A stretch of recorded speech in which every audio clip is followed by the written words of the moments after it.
एक बार पुनः स्वागत है आपका अपनी कक्षा हिंदी सन्मार्ग में। आज हम इस कक्षा के अंतर्गत कक्षा 7 हिंदी वाटिका का पाठ 16 कदम मिलाकर चल, जो कि इस पुस्तक का अंतिम पाठ है। जैसा कि आप लोगों से वादा किया गया था कि आप अपना प्यार निरंतर यूं ही बनाए रखें, आपको संपूर्ण कक्षाएं एक ही स्थान पर मिल जाएगी। इसके लिए मैं आपका आभारी भी हूँ कि आपने अपना साथ बनाए रखा।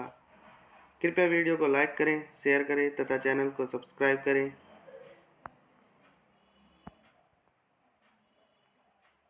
चलिए बिना किसी देरी के मौखिक प्रश्नोत्तर। क कदम मिलाकर चल द्वारा कवि क्या कहना चाहता है? उत्तर हो जाएगा कदम मिलाकर चल द्वारा कवि कहना चाहता है कि हमें मिलजुल कर आगे बढ़ना चाहिए। ख कवि ने जोश ठंडा ना होने पाए की बात क्यों कही है? उत्तर मंजिल पर पहुंचने के लिए उत्साह की बहुत आवश्यकता है, इसलिए कवि ने कहा है कि जोश ठंडा न होने पाए। कवि मझधार में रहने की बात क्यों कर रहा है? उत्तर हो जाएगा खून पसीना बहाकर मेहनत करके नया सवेरा लाने के लिए कवि ने मझधार में रहने की बात की है। यह गीत हमें क्या करने की प्रेरणा दे रहा है? उत्तर हो जाएगा यह गीत हमें निरंतर साथ मिलजुल कर आगे बढ़ने की प्रेरणा दे रहा है। वैकल्पिक सही उत्तर पर सही का निशान लगाएं। कौन सा हित सर्वोपरि होना चाहिए? व्यक्तिगत हित, सामाजिक हित, राष्ट्रीय हित। तो सर्वोपरि जो हित होना चाहिए उत्तर हो जाएगा राष्ट्रीय हित। ख सूल बिछे अंगणित राहों में इस पंक्ति में सूल से क्या अभिप्राय है? कांटे, कष्ट, बाधाएं। तो उत्तर हो जाएगा कांटे। हाँ या नहीं में उत्तर दीजिए। लक्ष्य निर्धारण के बाद हमें आराम करना चाहिए। उत्तर हो जाएगा नहीं। प्रयास करने से सफलता अवश्य मिलती ही है। उत्तर हो जाएगा हाँ। कवि ने अनेकता में एकता का संदेश दिया है। हाँ। मंजिल तक पहुंचने के लिए हमारा जोशीला होना अनिवार्य है। नहीं है तो उत्तर हो जाएगा नहीं, क्योंकि जोशीला होना अनिवार्य है। सबकी ताकत, सबकी मेहनत, सबकी हिम्मत एक, सबकी इज्जत, सबकी दौलत, सबकी किस्मत एक। सूल बिछे अंगणित राहों में राह बनाते चल, मंजिल तेरा पग चूमेगी आज नहीं तो कल। ये काव्यांश से कुछ प्रश्नोत्तर। कवि ने सबकी सर्वनाम का प्रयोग किस संदर्भ में किया है? तो उत्तर हो जाएगा कवि ने सबकी सर्वनाम का प्रयोग अनेकता में एकता के संदर्भ में किया है। ख कठिनाइयों को पार करने की बात किन पंक्तियों में कही गई है? उत्तर हो जाएगा सूल बिछे अंगणित राहों में राह बनाता चल। उपयुक्त काव्यांश के माध्यम से कवि क्या संदेश देना चाहता है? उत्तर हो जाएगा उपयुक्त काव्यांश के माध्यम से कवि कहना चाह रहा है कि हम सभी के मार्ग में चाहे कितनी भी बाधाएं आए, हमें अपनी मंजिल को पाने का मार्ग बनाते जाना है। हमारी मेहनत और प्रयास से आज नहीं तो कल मंजिल हमें जरूर मिलेगी। एकता का भाव प्रगति में किस प्रकार सहायक है? उत्तर हो जाएगा हम सबकी मेहनत, ताकत, हिम्मत एक है, इज्जत, दौलत और किस्मत एक है। यदि हम इसे मिला दें तो हमें आगे बढ़ने से कोई नहीं रोक सकता। इसलिए हमें एकता के भाव रखते हुए आगे बढ़ते जाना है। कविता की पंक्ति पूरा कीजिए। तो ये कविता की पंक्ति पाठ से पूरी करनी है। न्यूतन वेदी बलिदानों की मांगे आज जवानी, देनी होगी हम सबको ही देश हेतु कुर्बानी। लिखित प्रश्नोत्तर। के मंजिल तक पहुंचने के लिए क्या करना होगा? उत्तर हो जाएगा मंजिल तक पहुंचने के लिए हमें अपने जोश को बनाए रखना पड़ेगा और एक साथ मिलकर आगे बढ़ना होगा। ख नया सवेरा किस प्रकार लाया जा सकता है? उत्तर हो जाएगा खून पसीना बहाकर अपनी मेहनत और लगन से नया सवेरा लाया जा सकता है।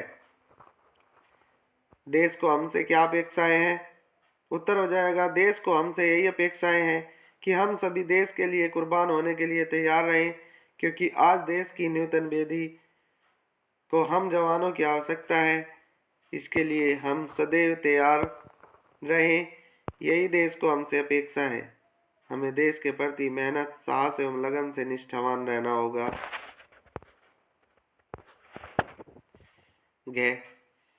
मिलजुल कर आगे बढ़ने का भाव व्यक्त करती पंक्तियां कविता में से ढूंढ कर लिखिए। तो पंक्तियां हो जाएगी, जोश न ठंडा होने पाए कदम मिलाकर चल, मंजिल तेरा पग चूमेगी आज नहीं तो कल। उत्तर विस्तार के। इस कविता का मूल भाव अपने शब्दों में लिखिए। उत्तर हो जाएगा, इस कविता का मूल भाव है एक साथ मिलजुल कर चलना, मंजिल पर पहुंचने के लिए उत्साह बनाए रखना, चाहे कितनी भी बाधाएं क्यों न आए, उनमें अपनी राह बनाना और अपनी मेहनत और लगन से नया सवेरा लाना, देश के लिए अपनी कुर्बानी देने की अपेक्षाओं के लिए तैयार रहना और राष्ट्र के प्रति समर्पित रहना, सबकी ताकत और सबकी किस्मत को एक बनाकर अनित्य में एकता का संचार करते हुए बस आगे बढ़ते हुए मंजिल पर पहुंचने के लिए निरंतर प्रयास करते रहना। खे। मंजिल तेरा पग चूमेगी आज नहीं तो कल पंक्ति में कवि ने आशावादिता का संदेश दिया है। क्या आप इस कथन से सहमत हैं? तर्क सहित उत्तर दीजिए। उत्तर, मंजिल तेरा पग चूमेगी आज नहीं तो कल पंक्ति में कवि ने आशावादिता का संदेश दिया है। हाँ, हम इस कथन से सहमत हैं, क्योंकि कवि ने कहा है कि तुम आशा के साथ पूरे जोश से निरंतर आगे बढ़ते जाओ। अथक परिश्रम से तुम्हें आज नहीं तो कल सफलता जरूर मिलेगी और तुम निश्चित रूप से अपनी मंजिल तक पहुंच जाओगे। इससे पता चलता है कि कवि ने आशावादिता का संदेश दिया है। गे। शंख दे का पार्थ बजा है, ले गांडीव संभल, इस पंक्ति का आशय स्पष्ट कीजिए। उत्तर हो जाएगा, शंख दे का पार्थ बजा है, ले गांडीव संभल पंक्ति का आशय है, हे पार्थ, तुम्हारे लक्ष्य का निर्धारण हो चुका है।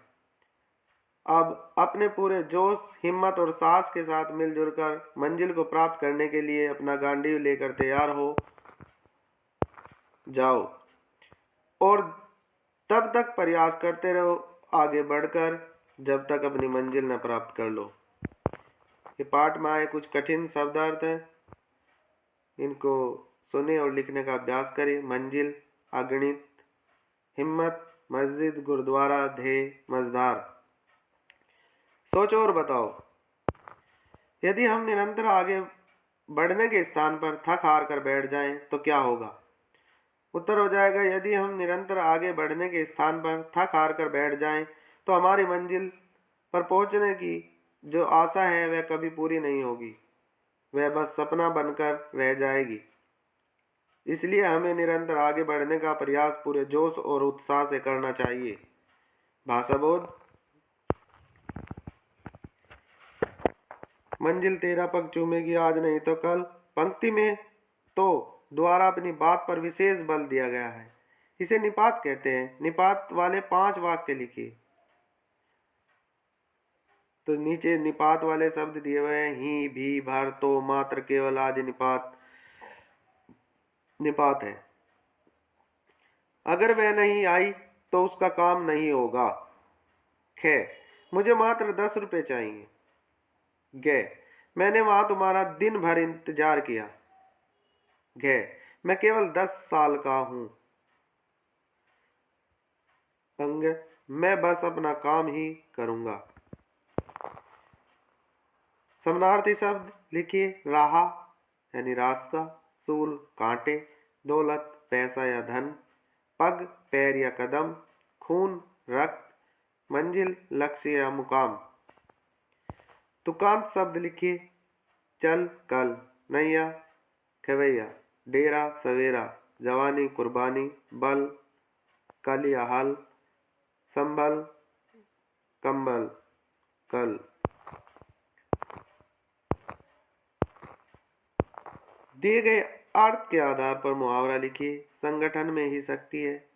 मुहावरा हो जाएगा, एकता में बल। युद्ध के लिए तैयार हो जाओ यानी कमर कसना। दृढ़ निर्णय या निश्चय ठान लेना, प्रण करना। उत्साह कम होना, ठंडा पड़ जाना, जोश ठंडा होना, कठिन परिश्रम करना, जी तोड़ मेहनत करना। प्रथम प्रेरणार्थक क्रिया या द्वितीय प्रेरणार्थक क्रिया शब्द लिखिए। चलना, चलाना, चलवाना, बनना, बनाना, बनवाना, बजना, बजाना, बजवाना, देना, दिलाना, दिलवाना, लगना, लगाना, लगवाना। कारकों का प्रयोग करके वाक्य दोबारा लिखिए। जोश ठंडा न होने दे। वाक्य हो जाएगा, जोश को ठंडा न होने दे। ख, कदम मिलाकर चल, कदमों को मिलाकर चलें। मंजिल तेरा पग चूमेगी, मंजिल तेरे पग को चूमेगी। ले गांडीव संभल, ले गांडीव को संभाल। छोड़ दे नैया अरे खेवैया, छोड़ दे नैया को अरे खेवैया।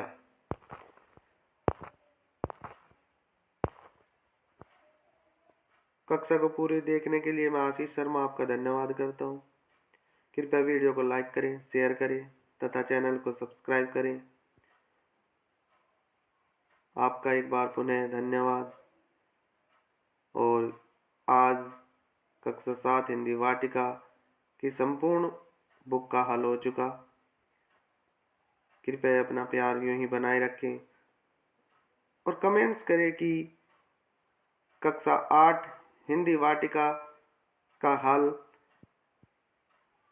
इस हिंदी सन्मार्ग चैनल पर बारी बारी से आपको दिया जाए। मैं आशा करता हूँ आपको ये वीडियो पसंद आएगी। धन्यवाद।